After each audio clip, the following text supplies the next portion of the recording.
ತಾಯಿ, ನಮ್ಮ ತಂದೆ, ನಮ್ಮ ತಮ್ಮ, ನಾನು ಚೆನ್ನಾಗಿದ್ವಿ. ನಮ್ಮೂರು ಜಾಲೋಳಿಗೆ, ಇಲ್ಲಿ ಹುಬ್ಳಿಗೆ ಬಂದು ಒಂದು 17 ವರ್ಷ ಆಗಿದ್ರು. ಫಸ್ಟ್ ಹೊಸೊಳಗಡೆ ಇದ್ವಿ.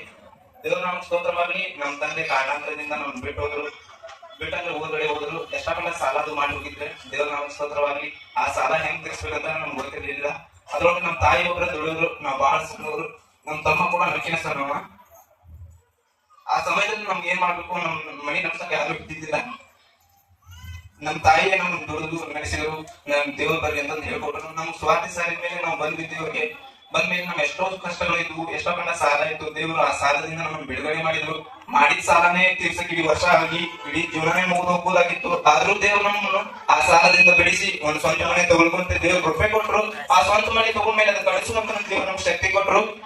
ಮತ್ತೆ ನಾನು ಒಂದ್ ದಿವಸ ಊರ್ ಮೇಲೆ ದುಡಕ್ ಹೋಗಿದ್ದೆ. ಅಲ್ಲಿ ಕೂಡ ನನಗ ಸಟ್ ಆಗ್ಲಿಲ್ಲ. ದೇವ್ರ ಬಿಟ್ಟು ಬಹಳ ದೂರ ಹೋದೆ ಅಂತ ದೇವ್ರು ವಾಪಸ್ ಕರೆದ್ರು ನಮ್ ಕೂಡ ಬರ್ಲಿಲ್ಲ. ಆ ಮಟ್ಟಕ್ಕೆ ಹೋಗಿದ್ದೆ. ಆದ್ರೂ ದೇವ್ರು ಆ ಕಿರಿ ಮಗ ಯಾವ ರೀತಿಯಾಗಿ ಬಿಟ್ಟು ಹೋಗಿರ್ತಾನೋ ಅದೇ ರೀತಿಯಾಗಿ ದೇವ್ರು ನಮ್ಗೆ ಕರೆದು ಮತ್ತು ಮಗನ ಸ್ಥಾನವನ್ನು ಕೊಟ್ಟು ದೇವ್ರು ಮತ್ತು ನಮ್ಮ ಕುಟುಂಬವನ್ನು ಚೆನ್ನಾಗಿಟ್ಟಿದ್ದಕ್ಕಾಗಿ ದೇವ್ರು ನಮಸ್ಕಾರ.